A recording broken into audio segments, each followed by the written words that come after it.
Amém? Como cantamos, que venha o reino do Senhor, seja feita a vontade dEle, incluindo esse tempo que teremos agora. Amém? Então, eu há um tempo atrás tive compartilhando aqui com vocês sobre o Salmo 13. Fizemos ali algumas meditações em cima daquele salmo. Em outro momento, eu acabei também trazendo aqui algumas considerações sobre o Salmo 15.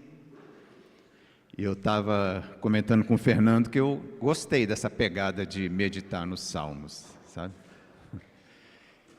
E aí, com isso, hoje, eu trago aqui para vocês a proposta de nós conversarmos e meditarmos no Salmo 51. Então, já vou pedir para vocês abrirem. A gente vai compartilhando enquanto vai lendo os versículos, então é legal que todo mundo tenha o Salmo 51 prontinho aí para ir acompanhando. Tá bom?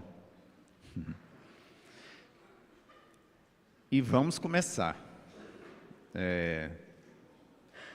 Do jeito que eu costumo, me organizar para escrever e compartilhar as coisas, Então eu sou daquele tipo que tem os pontos, Então hoje a gente vai falar sobre 9 pontos do Salmo 51. Mas fica tranquilo que não vai demorar, não.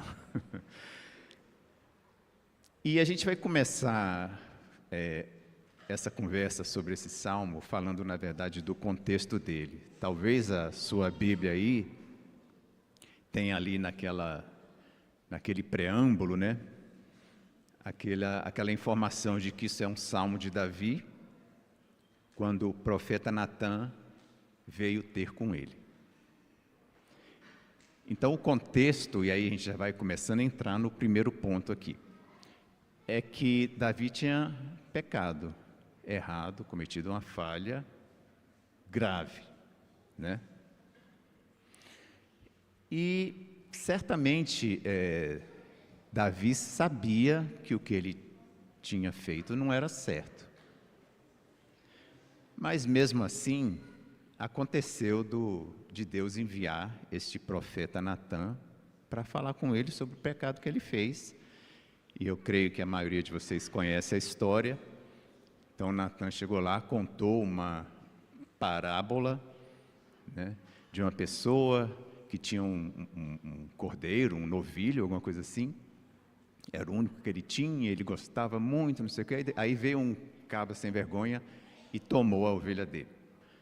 Resumindo, E aí, Davi ficou assim muito revoltado com aquela história e falou: esse cabra sem vergonha tem que morrer. Ele mesmo deu a sentença. E até lembro do texto que diz: com a medida que você mede, você é medido, Aí Natã pegou e falou: esse cara é tu. É você, esse cara aí. Então, Natã foi conversar com Davi para expor a ele o seu pecado. E o que eu fiquei pensando, com relação a isso? Que, às vezes, nós não reconhecemos de pronto que erramos.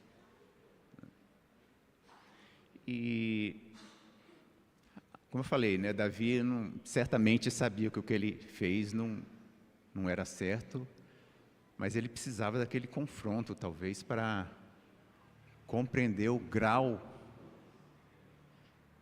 da gravidade do pecado que ele tinha cometido. Seja por isso, seja porque às vezes a gente não reconhece mesmo,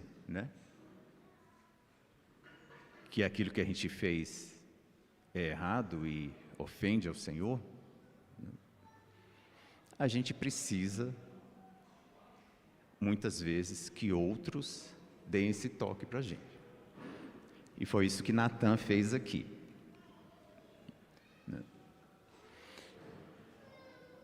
E às vezes a gente resiste quando somos admoestados, né?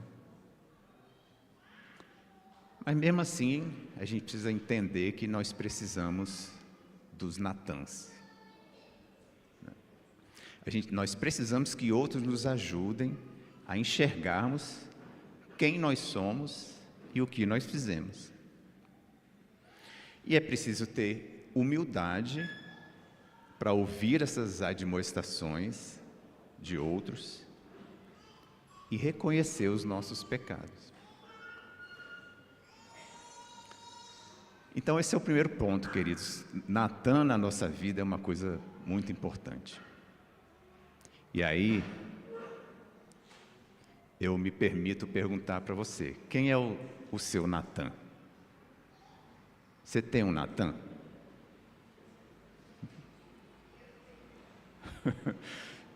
Aqui, tem gente aqui que está rindo, porque parece que até tem mais de um, né? Mas talvez, sei lá, alguém não tenha, né? Talvez alguém não tenha porque falta um relacionamento que tenha esse grau de profundidade. E aí então é necessário que você busque investir em relacionamentos que cheguem nesse nível de intimidade, que permita, né, que se toque na sua vida, como foi feito aqui no caso do Davi. Agora, às vezes a gente não tem um Natan na nossa vida porque há uma dificuldade de ouvir e de receber admoestações.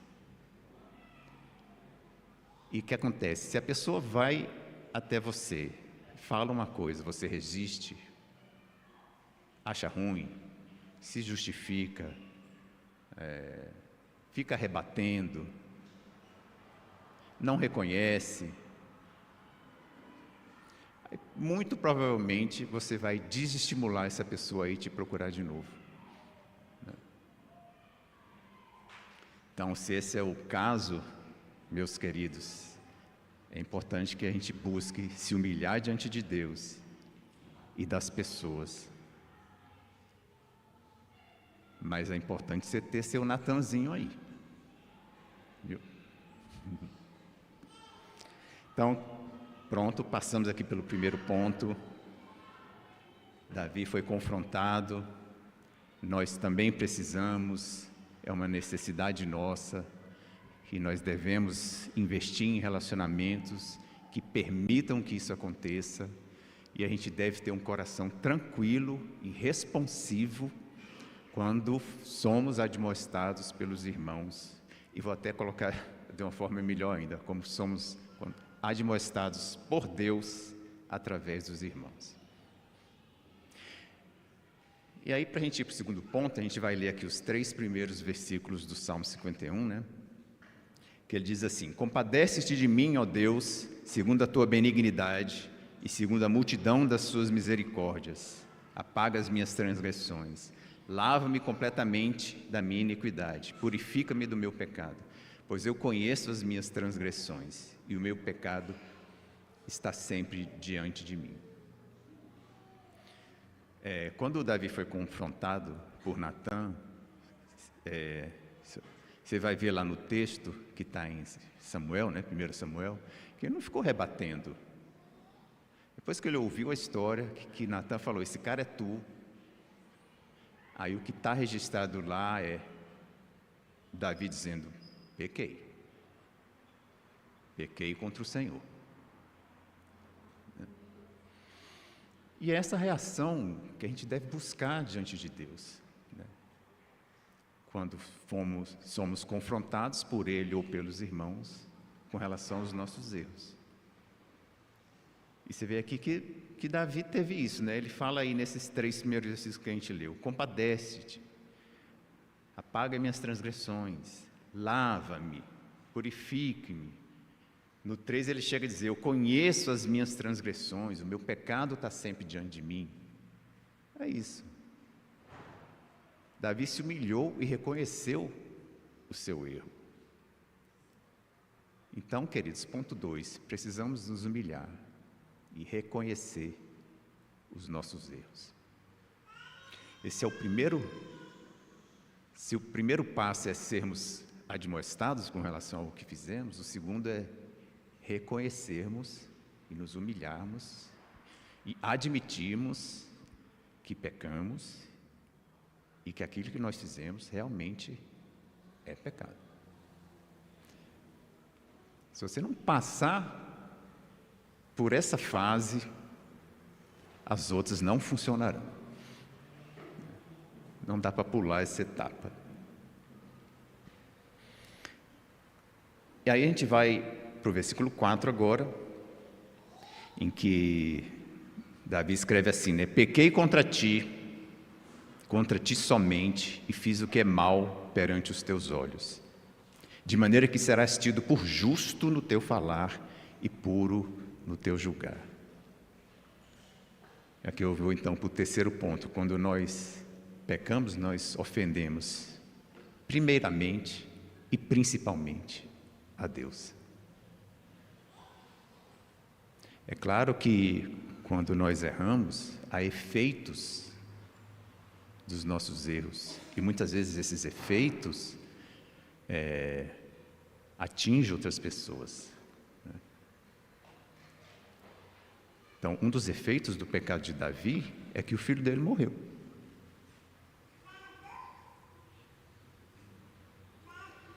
Davi foi perdoado, foi, reconheceu o seu erro, foi, mas a consequência do que ele fez foi em frente. Para citar uma, teve outras, tão complicadas quanto. Então,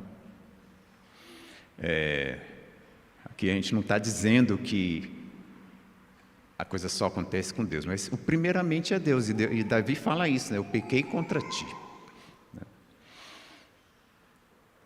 E é importante isso porque se a gente considerar, né, que nós pecamos contra Deus, ofendemos a Deus, isso vai ajudar a gente a, por exemplo, não ficar se justificando demais, nos desculpando demais. Você vai ficar apresentando desculpa para Deus, que sabe de tudo? Aí você é confrontado com relação a um pecado claro. Vamos colocar um exemplo aqui, hipotético, da mentira. Você foi em tal lugar, aí você diz não. Aí alguém vai lá e fala para você, olha, aquilo que você falou lá é mentira e é pecado. Seu Natanzinho lá. Se eu entendo que aquilo ali que a mentira é uma ofensa contra Deus, o que eu vou dizer para Deus? Não, sabe o que é? É que o negócio lá, né, deu uma apertadinha. Foi só uma mentirazinha. Não, foi só uma omissão. Cara, não dá para chegar diante de Jesus com esses papinhos, desculpa. Né? Por isso que é importante a gente ter esse entendimento que Davi revela aqui, né? Que o nosso pecado ofende primeiramente a Deus. Né? E aí também não dá para esconder, né? A gente pode, assim, disfarçar, esconder muita coisa, mas diante de Deus, Deus tem a revelação plena de quem nós somos, do que fazemos e das verdadeiras intenções do nosso coração, quando fazemos ou falamos qualquer coisa. Então, meu amigo, reconhece logo, abre o jogo, né? Deus sabe ouvir, né? E a melhor coisa para o seu coração é reconhecer logo. entender que isso ofende a Deus mesmo e não se justificar, nem se desculpar e nem esconder. Esse é o terceiro ponto. E o quarto, eu vou aqui no mesmo versículo, porque me chamou muita atenção quando Davi escreveu que eu pequei contra ti, aí ele fala assim: serás tido por justo no teu falar e no teu julgar. Então fala assim: eu pequei, e o juízo de Deus com relação ao meu pecado será justo. É isso que ele está dizendo aqui. Então, quarto ponto é que nós precisamos ter essa revelação. O juízo do Senhor é justo. Então, quando pecamos, foi o que aconteceu com Davi, às vezes acontece de nós nos humilharmos, mas se o Senhor te humilhou, é porque você precisava. É porque é justo, foi justo isso aí. Se você, por causa do seu erro, precisou passar por uma disciplina, que Deus te conduziu a uma situação, uma questão de você passar por uma disciplina, é porque ela era importante para você. Você tinha uma coisa importante a aprender de Deus através dessa disciplina. Então, meus queridos, o Senhor é justo no seu falar e no seu julgar com relação às coisas que erramos, que pecamos.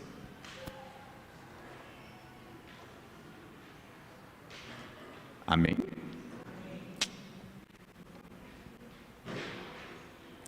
Às vezes a gente recebe assim uma disciplina de Deus, né? Ou percebe, né, efeitos, né, dos nossos pecados na vida, assim e tal, e inverte isso aqui, fica julgando Deus, né? Do tipo, eu não devia estar passando por essa situação, por essa disciplina, por esse sofrimento. Eu não estou dizendo que todo sofrimento vem do pecado, estou dizendo o seguinte, que às vezes a gente lida com os efeitos dos nossos erros e diz que Deus devia ter feito diferente. Então, se você se pegar pensando nisso, volta aqui para o Salmo 51, versículo 4. Pequei contra ti, serás justo no teu falar, puro no teu julgar. Amém. Aí no 5, estou aqui no versículo 5 agora, ele fala assim, uma coisa muito interessante também, né? Eu nasci na iniquidade e em pecado me concebeu a minha mãe. É um versículo que me surpreendeu, né? Primeira vez que eu li, porque você pensa assim, né? Como é que alguém nasce na iniquidade, né? O bichinho nem começou ainda a vida. O bichinho fofinho, tão bonitinho, né? Mas esse texto, ele fala, eu creio, né, da nossa natureza caída, né? Combina com aquele texto de Romanos, né, que diz que todos pecaram. Todos pecaram. Então, quando a gente está conversando aqui sobre essa necessidade, né, de termos o nosso Natan, de sermos admoestados, de reconhecermos os nossos erros, não ficarmos nos justificando, aceitarmos a disciplina que vem de Deus, é porque nós estamos nesse processo, gente. Eu posso dizer que todos nós aqui passamos e passaremos por situações assim. Porque nós estamos nessa pegada aí dessa natureza caída, já no seu processo de restauração, mas que ainda não se completou plenamente, né? E aí vamos sempre precisar praticar essas coisas. Eu fiz essa pausa que eu vou falar agora, a parte mais difícil assim, de tudo que eu preparei aqui. Porque eu, com os meus 56 anos de idade, 36 de convertido, passei ontem mesmo, né, por um momento assim que eu dei um telefonema para a Deb e não foi legal o que eu falei, sabe? Aquilo me entristeceu bastante. Quando nós conversamos depois, ela me disse, olha, aquilo que você falou não foi legal, e eu já tinha escrito isso aqui, né? É uma miséria isso, né? Quando você é pego pelas suas próprias palavras. É miséria não, é uma bênção, né? Eu só falei, de fato, realmente. Não tinha o que justificar, não tinha o que, entendeu? E eu fiquei ontem uma grande parte do dia meio triste assim e pensando nisso, né, que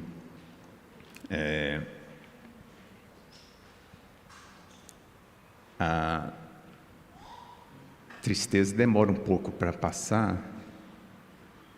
Eu acho que Deus faz isso com um propósito, sabe? Porque se passasse rápido, aí eu, tranquilo, você erra, 1 minuto depois, está tudo bem, né? Eu creio que Deus me levou a um dia inteiro assim de tristeza por causa de uma coisa, entre aspas, simples, né? Foi um telefonema para me mostrar, né, que eu tenho que cuidar, sabe? Porque a gente colhe o que planta, né? E há efeitos nas coisas que a gente faz. Há perdão e restauração? Sim. Mas tem efeito as coisas que a gente faz, né? E vamos em frente. Estamos agora no versículo 7, que ele diz assim: purifica-me com sopo e ficarei limpo, lava-me e ficarei mais alvo que a neve. Faz-me ouvir júbilo e alegria, para que exultem os ossos que esmagaste. Esconde o rosto dos meus pecados e apaga as minhas iniquidades. Cria em mim, ó Deus, um coração puro e renova dentro de mim um espírito inabalável. Aí agora o Salmo entra no 6º ponto que eu anotei e que é a parte que eu mais gosto, né? O Salmo entra na restauração. Restauração. Você vê as palavras que Davi usa aqui, né? Purifica-me, limpa-me, apaga as transgressões. Então, uma parte desse texto que nós lemos é assim, naquela ideia de vamos resolver o que está ruim. Então, limpa, apaga as transgressões e tal. O que está ruim, resolve. Certo? Mas não é só isso. Resolve o que está ruim. E faz a coisa ficar boa, né? É tipo, trabalha no positivo e no negativo. Então, assim, não é só... ficarei limpo, ficarei mais alvo do que a neve. Aí ele diz aqui, olha, cria em mim um coração puro. É mais do que só purificar, mas só resolver aquele pecado específico, né? Mas olha, cria em mim um coração puro, né? A questão não é só assim de fazer coisas, mas ter um coração cujas intenções diante de Deus e dos homens são puras. Aí é lindo, né? Aí é lindo. Renova em mim um espírito inabalável. Então, o legal aqui é que nós estamos, como diz o Salmo no começo, né, diante de um Deus de multidão de misericórdias. Então, é possível ser restaurado. É possível ser plenamente restaurado. E eu coloquei uma observação aqui que é meio ousada, né? Mas eu acredito que, talvez, a passar por processos desse tipo, a gente, algumas vezes, pode chegar num estado até melhor do que estava antes. Não é não? Porque você foi tratado, trabalhado, aperfeiçoado por Deus, curado, corrigido. E talvez, por conta da experiência, até capaz de abençoar outros.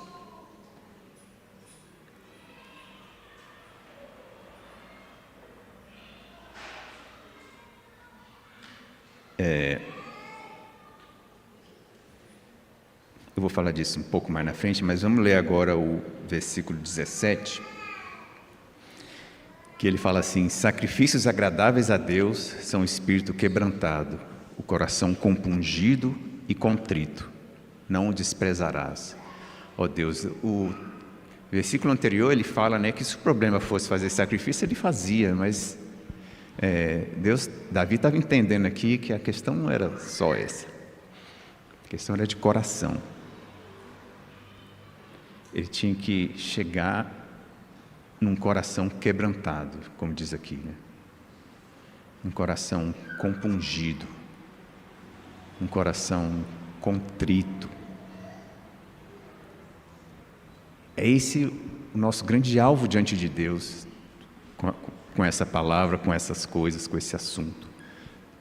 É atingirmos um coração quebrantado e contrito, né?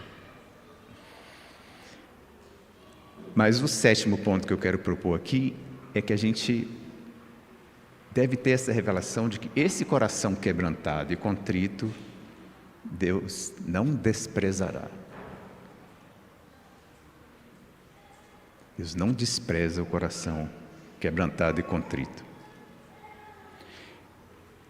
Então você pode se alegrar numa coisa linda, que o Senhor não desprezará você tendo esse coração, não importa o que você fez. É ou não é lindo isso, gente? Como eu disse, vocês conhecem, o pecado de Davi foi grave. Ele adulterou e assassinou, assim, é uma bagaceira total, né? E este Davi, neste contexto, escreveu esse salmo.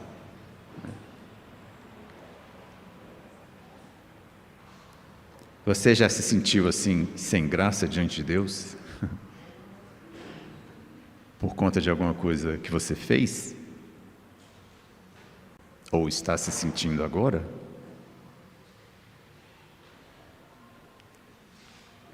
Eu posso te apresentar o caminho dessa restauração, né? O coração contrito, o Senhor não despreza.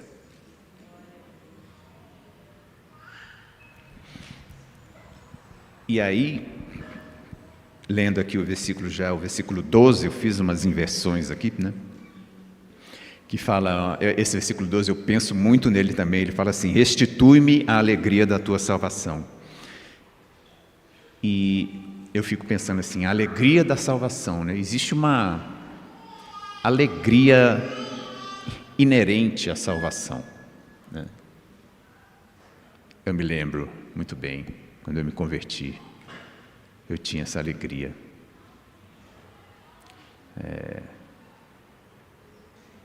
Eu me lembro uma vez de sair eu não tinha sido batizado ainda, né? Estava no processo. Fui num encontro, era até naquela Igreja de Cristo ali da 305 Sul. E ali Deus falou comigo. E eu me lembro de sair daquele encontro, né, para a parada de ônibus, correndo.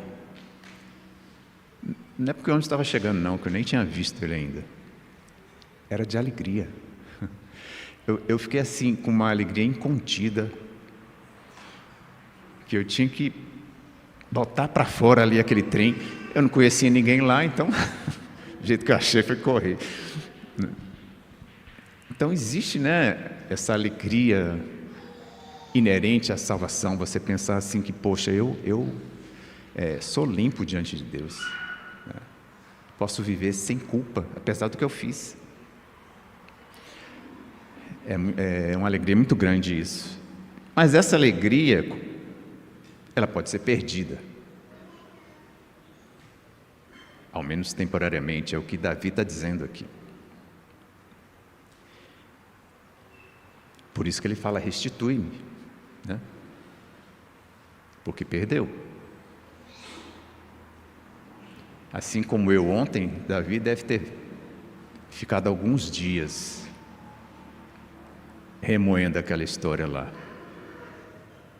sentindo assim a tristeza, né, por ter feito o que fez. E aí por isso ele escreve isso daqui. Olha, a alegria da salvação saiu. Mas se isso que ele fala, restitui-me, é uma evidência de que ela pode ser perdida, ela também é uma evidência que ela pode ser restituída. A alegria da salvação pode ser restituída, né? Então, o coração quebrantado, o Senhor não desprezará.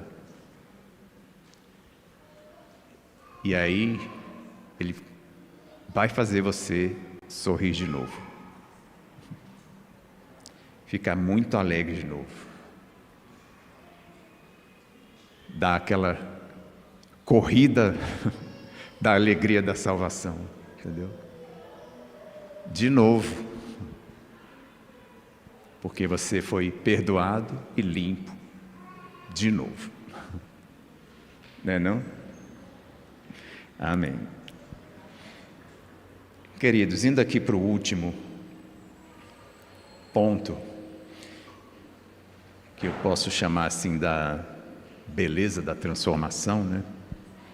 E para isso eu vou ler aqui os versos de 13 a 15, que fala assim: então ensinarei aos transgressores os teus caminhos, e aos pecadores, e os pecadores se converterão a ti.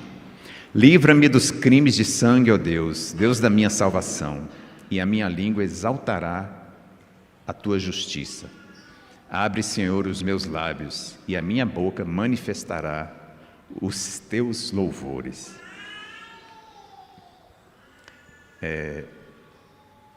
Como eu disse, né? A alegria da salvação, ela é restaurada, o perdão acontece. Como Davi escreveu lá em cima, você é limpo de novo, alvo como a neve. Tudo fica consertado, corrigido, zerado. Mas o que eu achei também, assim, muito legal nessa história toda, é que a transformação gera esses efeitos maravilhosos que a gente vê aqui. Porque Davi fala assim: eu ensinarei aos transgressores. Não era ele o transgressor? Mas o milagre do perdão de Deus produz essas coisas incríveis. Porque faz o transgressor ensinar os transgressores. Assim, faz com que a partir dali a ação de um pecador redimido coopera para que outros pecadores se convertam. É incrível isso, né? Ele escreveu aí: os pecadores se converterão. Tem um outro texto, né? O versículo 8, que fala que meus ossos foram esmagados, né? Mas eles exultarão com júbilo e com alegria.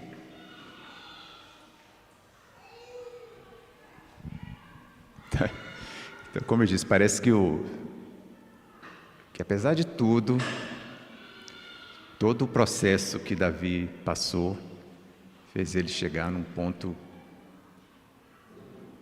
talvez até melhor do que ele estava antes. É óbvio que eu não estou dizendo que você tem que errar para melhorar.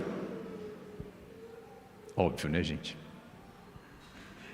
O que eu estou dizendo é que há aprendizados nos processos que a gente passa com Deus, né?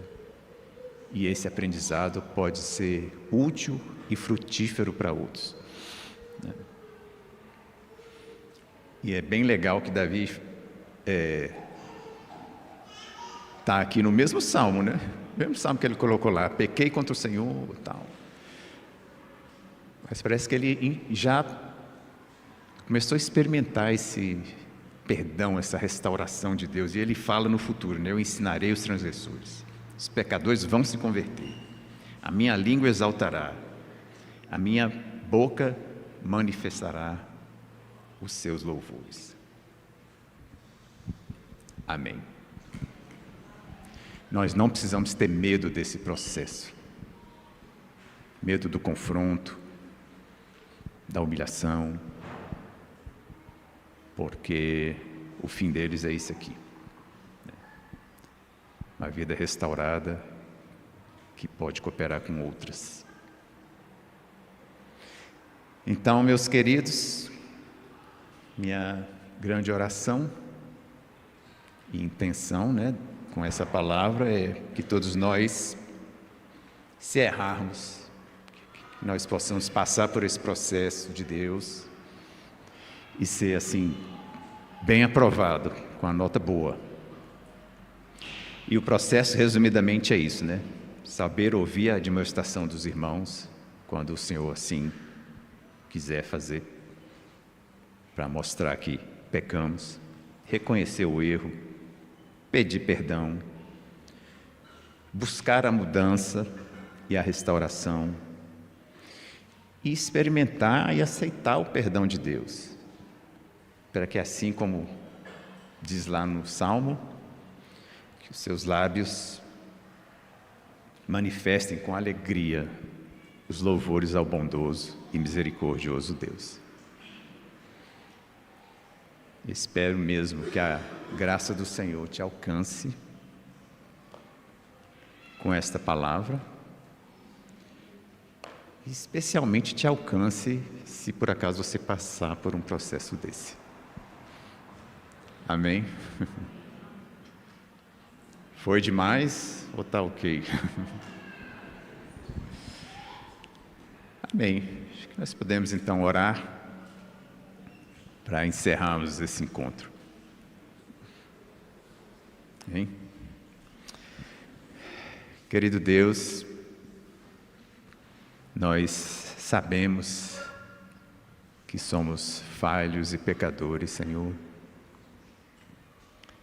e sabemos que precisamos da Tua multidão de misericórdias, que sabemos que precisamos experimentar essa misericórdia do Senhor, que se renova a cada manhã e que é a causa de não sermos consumidos. Que, como Davi escreveu, o pecado está sempre diante de mim, nós estamos sempre aí lutando com as tentações, com as nossas limitações, com os nossos desejos que ainda não estão plenamente sintonizados com os Teus, Senhor. Então nós precisamos do Senhor. E colocamos nosso coração aqui com essa disposição de sermos por Ti corrigidos. E se o Senhor quiser mandar pessoas para nos admoestar, queremos estar prontos para ouvir, receber a disciplina do Senhor, reconhecer os nossos erros não ficar se justificando, receber a demonstração que vem, na verdade, do próprio Deus, do Senhor mesmo. Que nós também, Senhor, possamos ter um coração quebrantado, contrito, que, Senhor, não aceita o Teu juízo, que enfrenta os efeitos com sobriedade e que não fica julgando o Senhor e os caminhos que o Senhor traça para nós por conta dessas coisas. E principalmente, ó Deus, que nós saibamos receber o Teu perdão, que não fiquemos nos culpando de coisas que o Senhor pode nos perdoar e que, na verdade, até já nos perdoou. Que nós tenhamos sempre essa lembrança da revelação de que o Senhor não despreza o coração que se arrepende. E que o Senhor limpa e chama de novo para plena comunhão contigo. E nessa plena comunhão nós podemos novamente ter toda a alegria da salvação, a liberdade de falar e ter comunhão contigo plenamente e de abençoar os outros com as experiências que o Senhor permite que passemos. Que o Senhor assim, ó Deus, nos abençoe. Em nome de Jesus. Amém.